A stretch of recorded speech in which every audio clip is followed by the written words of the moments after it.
Alright guys, what is going on? I gotta make a run, guys, to pull apart. And I decided to take you guys along with me, man. I gotta go sneak some parts, man. Couple things. Shout out. Alright guys, so let me mount this camera up and let's get rolling, man. Let's get it. Alright guys, I'm headed out here. I'm gonna see how cheap it is to get. What I need is a underbody Cradle. But buddy, something about these I don't know, man, Challengers and Chargers. Well, it's something about any car that's driving over objects in the road or whatever. But my friend, we just did one of these at Brothers Motors. In fact, I just uploaded that video. I think it went out today or yesterday. Well, anyway, he bent his frame. He think the frame is bent, but it actually damaged the Cradle, guys. I talked about this in that video.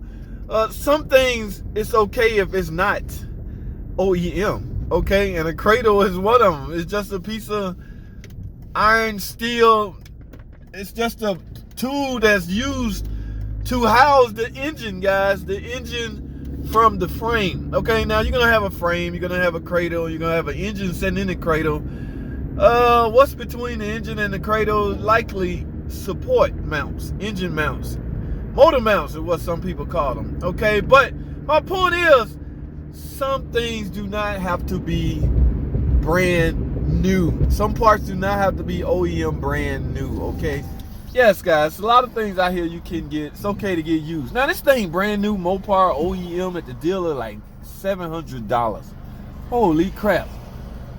And it's the same piece of iron steel that's in a used car that's at the salvage yard. The only thing is, it just don't look as pretty. And the fact is, who's gonna see it anyways underneath your car? It doesn't have to look a certain way. All right, I mean, in fact, if you want to go to the extreme, when you get a used one that's ugly, merely grind it down and paint it. There's no big deal, man. But some people get caught up in the hype, guys. No, I want a new and brand new OEM. Oh my goodness, man, you wasting money. Now, a couple things. Matter of fact, we can make this the topic.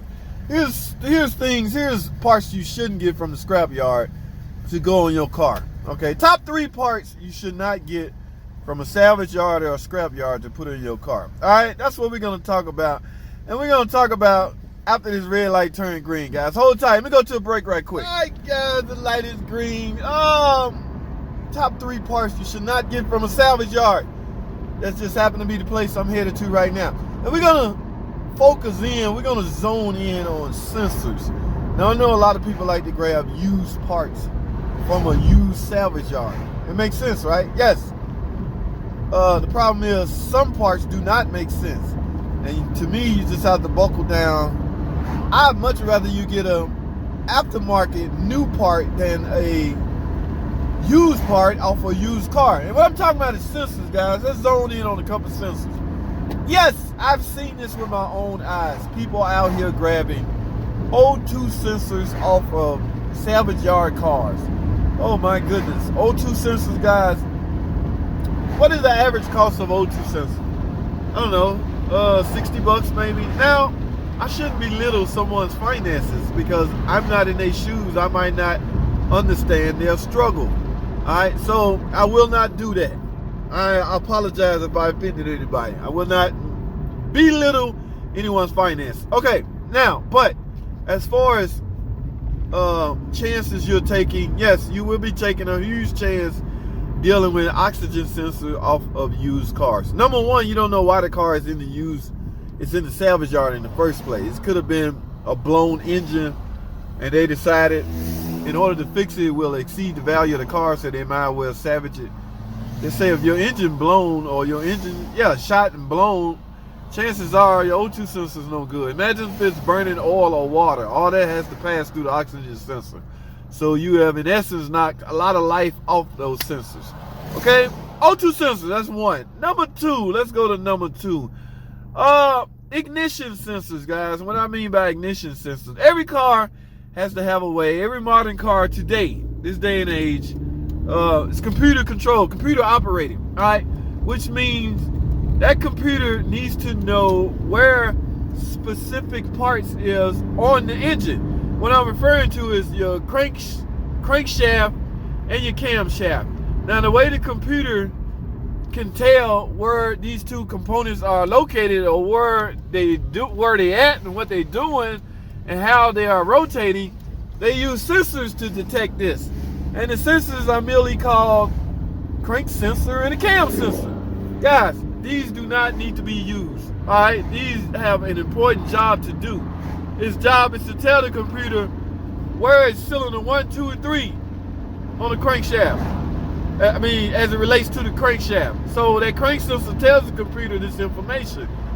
The computer merely processes the information, which will allow the proper firing order of the engine that will make it run well. All right, so try to steer clear of ignition sensors from salvage yard, cam or crank, either one. They should not be used, again, because you don't know how much wear it's been through, and you don't know if it's good or bad. That comes without saying. All right, now number 3, the third one I want to talk about. I'm gonna stop at 3, guys. The third one I talk about, and I see this a lot. Oh my goodness, guys, hub bearings, wheel bearings. Some people call them wheel bearings, some people call them hub bearings. Guys, that is some risky stuff, especially considering it's gonna be hard to grab a press fit hub bearing. You would grab the complete knuckle. I did see a guy grabbing a knuckle assembly off a PT Cruiser. I can only assume he have that vicious PT Cruiser hub bearing noise. Yes, and that happens a lot. So instead of just grabbing, you can't just grab the bearing. You need a press machine to even press it out. So he grabbed the whole knuckle. My point is, guys, it is risky business dealing with bearings of any sort from a used car, salvage yard car. All right, you can grab it and feel it 6 o'clock, 12 o'clock, 3 o'clock, 9 o'clock, and see if there's any play. But guys, there's no way you can physically put that bearing under a load, under as much load as the car would, and spin it. Okay, so you cannot simulate a bearing being used in your hand as it would being used on a car with that much load. So that is my third and final no as far as used parts from a salvage yard, guy. So, all right, so that's all I want to talk about, man. Like I said, I'm on my way up here to grab a couple of parts.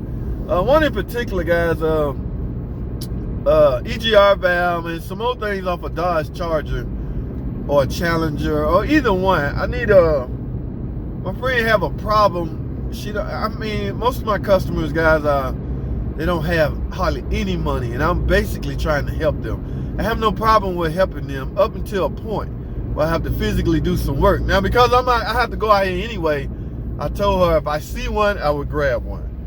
Okay, it's fairly easy to put on. I would put it on. Now, you can merely go through the process of diagnosing it. Yes, sure, I can diagnose it, guys, but EGR valves are funny sometimes. They will not always set a code, but they can be stuck in the open position, have your car running rich, have your vacuum low, have you setting all kinds of crazy fault codes. Every fault code besides the one you're looking for, which is EGR valve circuitry, or has failed, or some form of code pointing toward the EGR valve, but we're not even getting that, and that is what I suspect. EGR valve open. My adaptive memory is out of whack, and there's a number of things that could cause that, but the number one thing, to me, based on my experience, is EGR valve. All right, so guys, I'm gonna end this video. We'll talk some more when I get out here. I'll see y'all then. Stay tuned.